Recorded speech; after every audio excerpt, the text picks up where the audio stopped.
On a summer morning, 30-year-old Anatoly discovered that some incomprehensible haze was going on near his dwelling. He was already depressed, which, by the way, he successfully fought, and then something terrible began to interfere with his life. 6 months ago, he buried his young wife. She died. Alina was hit by a car. This tragedy greatly tormented Tolia, but what could he do? He could only live with the thought that his beloved would no longer be around. When a month had passed since her death, Tolia spent time with his wife's friend, who always breathed unevenly towards him, but hid it all in herself. Tolia scolded and even despised himself for it. But he tried to justify himself by the fact that he went for it, because he wanted to throw off the grief that blinded him, at least for a while. One day, Tolia woke up and saw a note on the table on which it was written, "Change the road to hell." What the hell? Tolia muttered. Relatives and friends visited him infrequently. It is unlikely that any of them knew about his relationship with his wife's friend.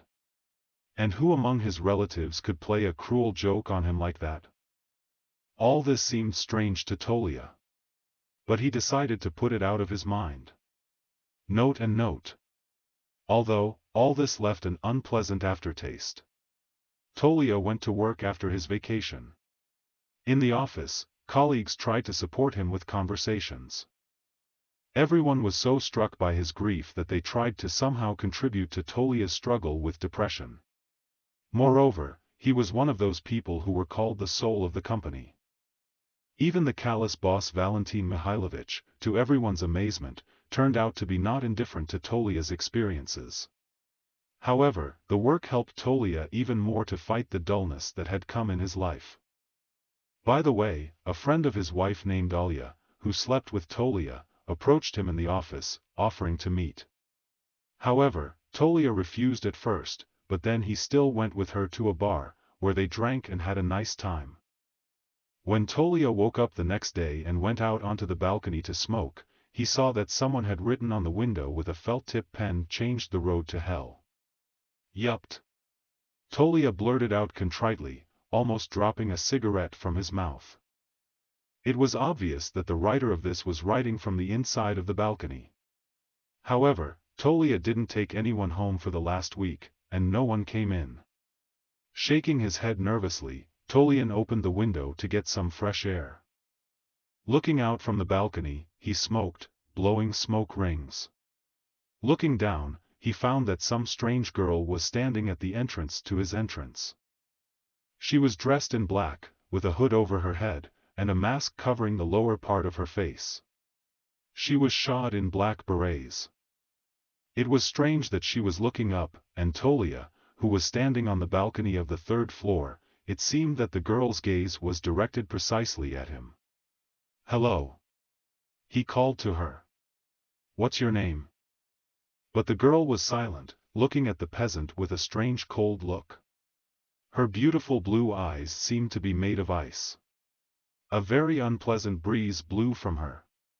"What are you staring at?" Tolia exclaimed for the second time. "Are you interested?" And silent, most importantly. A grandfather passing below said to Tolia, "Listen, Tolian. You are already good at trading with yourself. Are you all right?" Tolia was embarrassed and did not answer. He took a closer look and sees that no one reacts in any way to the girl standing below. Even grandmothers, who usually loudly condemned and discussed people they did not like in their own presence, for some reason did not show any reaction to the pretentiously dressed stranger. It seemed strange to Tolia. And that's putting it mildly. He clearly saw the girl. In the process, my roof has completely gone, he thought. After a while he looked out the window again. That girl was still standing there, looking out the window. "Your mother." Tolia cursed. Then he left the apartment and knocked on the door of the neighbors. A young girl looked out, his neighbor named Sonia. "Hey, Tol. Are you to us?"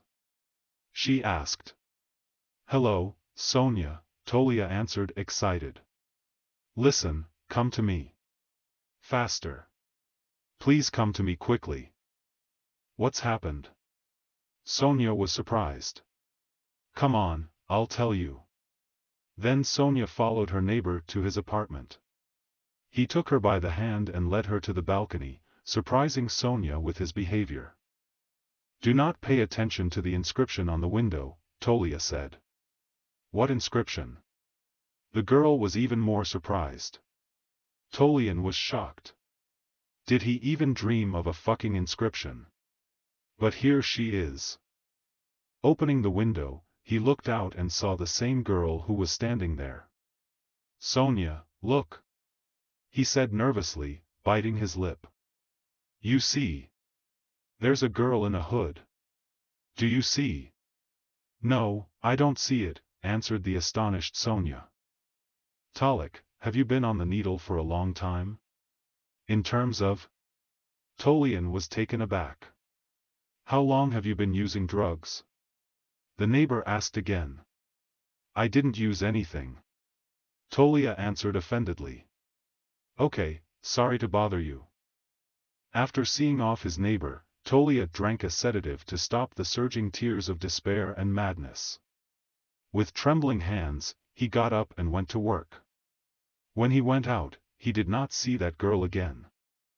It turns out that he sees everything on a nervous basis, he thought. Exhaling, he went to work.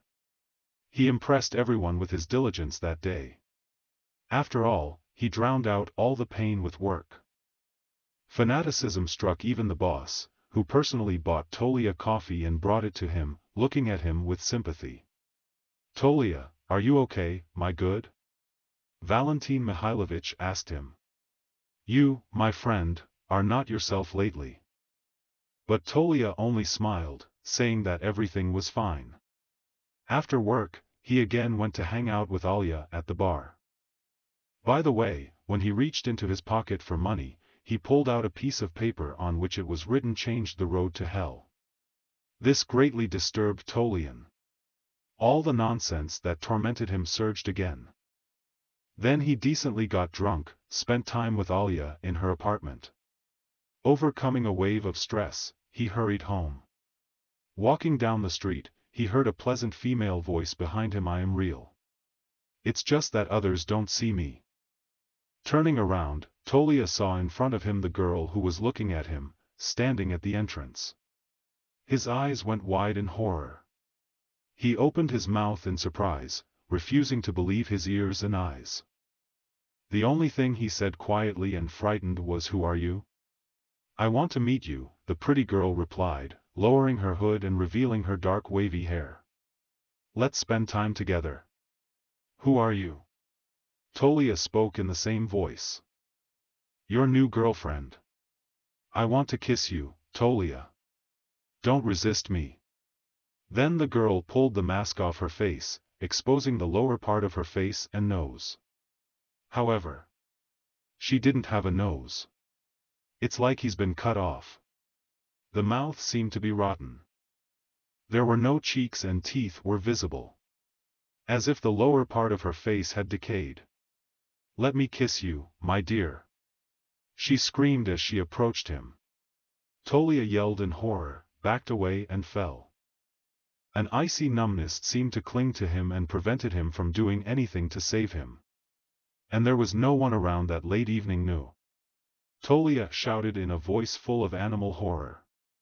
The ugly girl walked up to him. Suddenly, a grandmother came out from around the corner with a black cat in her arms. She ran up to the fearman with a cry, "Get out, demon!" Shouting, the grandmother threw the hissing and long-drawn-out meowing cat at the girl. With a loud screech, the girl vanished, leaving behind a handful of dust. "Your deeds are bad, son," the grandmother said in a kind voice, taking the cat in her arms. "A terrible demon is chasing you. But you can be saved. Come with me." Moving away from his stupor, the drunken Tolia trudged after the grandmother, who brought him to her home. She had 10 cats at home. Crazy, right? Tolia thought. "I'm not crazy," the grandmother answered, to the surprise of the man. She told Tolia that he was being pursued by a demoness called the Kiss of Death. This demoness haunts those spouses who quickly forgot about loyalty to their recently deceased soulmate. Those who connect their passions with others, indulge in debauchery before 40 days from the date of the death of their spouse, are pursued by the kiss of death. She tortures such people with a painful kiss, frightens them, does everything that can make their life hell until the persecuted one calls death. And then the kiss of death will drag him to hell. If the pursued endure a week of nightmares, then the demon will leave him. The demon is afraid of cats. They can temporarily force him to leave our reality. And only those who survived its atrocities and those whom it pursues see this creature. You saw him? Tolia said. So he's following you, too? No, my dear, said the grandmother. I survived the hell he inflicted.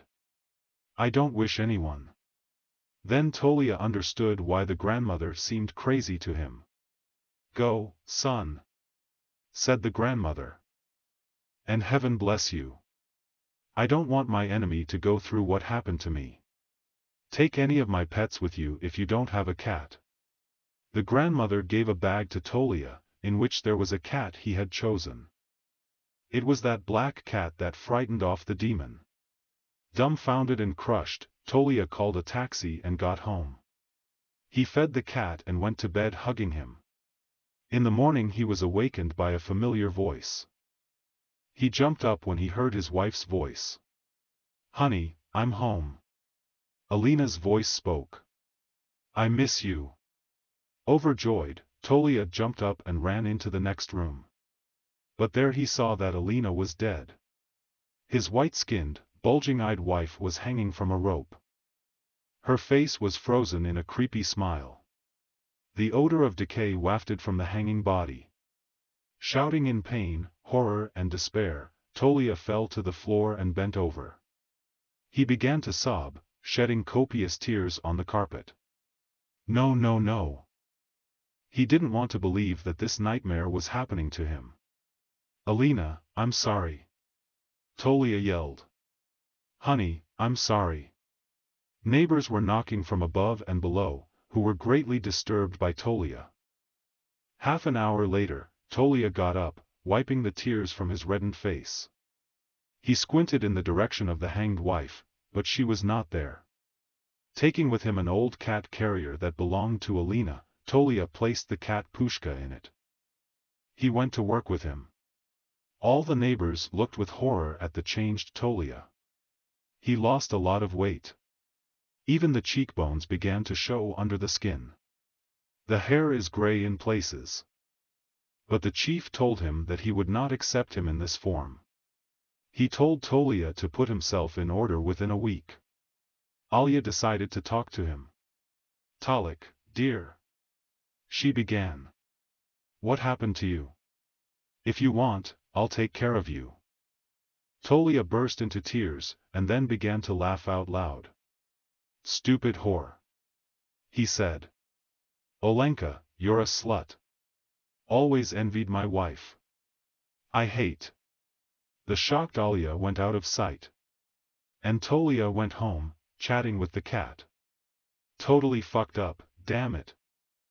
Whispered the loaders who knew him from the store. He has it after the death of his wife. Fuck. Pushing another dose of sedative into himself, Tolia sat down to rest in the park. He knew he was going crazy, but he tried to control himself. He tried to distract his eyes and ears with something. Here are the graffiti artists who finished painting their new masterpiece on the wall. They admired their creation. Looking closer, Tolia saw that on the wall in huge bright letters was written "Change the road to hell." He jumped up and ran away. He tried to spend the whole day in crowded places. In the evening he got drunk again and went home. Suddenly Fluffy fidgeted in the carrier, making meows and hisses. My Fluff, said Tolia affectionately. What are you doing, my boy? Who is it that worries you so much? It's me who's bothering him, said a recognizable female voice from behind. With a cry, Tolia turned around when he saw the kiss of death. "Get out!" Tolian yelled. "I can handle it. I will endure. I'll be patient until the end of the week, got it?" The demoness laughed as she walked towards Tolia. Of course. She scoffed. But what about a kiss? As soon as Tolia reached for the cat, the demon evaporated, leaving behind dust, just like that time. "Huh." Tolia laughed. "You went.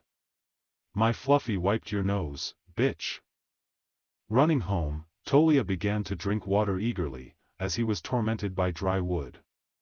But he dropped the glass in horror when he heard his wife say from the kitchen, "Honey, are you going to have dinner?" Cautiously walking into the kitchen and looking out timidly, Tolia saw that his wife was sitting at the table. She had no eyes, and the lower part of her face was like that demoness.